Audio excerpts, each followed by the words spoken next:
let's start with Baker Mayfield's mustache. The StacheGate, as you called it when you walked in. Right? Is that what you called it? Was it MustacheGate? Is it that or is it ShaveGate?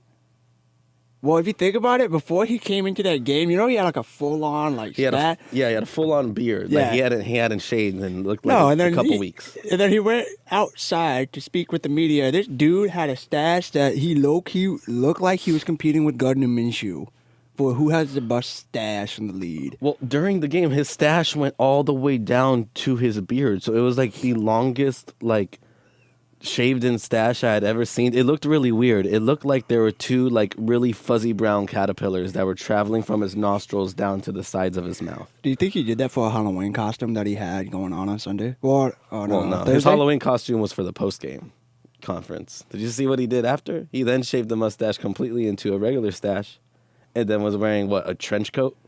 Looking like he worked Have you seen the memes that came out of that?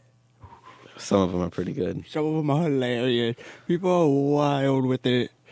What do you think he does for a living when you look at that picture? Hopefully he studied film because the Browns are terrible. 2-6. 2-6, man. And remember, people were saying they were going to be a dark horse Super Bowl contender. Yeah, they were already predicting OBJ catching balls from Baker Mayfield in the end zone in the Super Bowl. Can you believe that?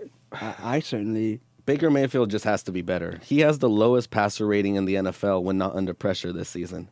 He's the only quarterback with more interceptions than touchdown passes when not under pressure. You know what's wild is that how that coach got the job. Apparently, he never interviewed. He just got handed him an offensive job because Baker Mayfield loved him so much last season that he was like, hire this man. I like this guy. We can do some great things.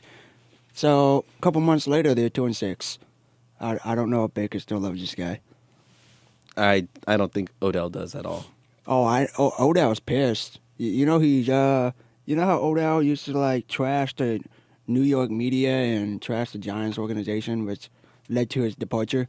Yeah, he's already been starting to do that, no? Yeah, low-key. It started with, he tried to stay quiet because I believe he understands the process that is going on in Cleveland.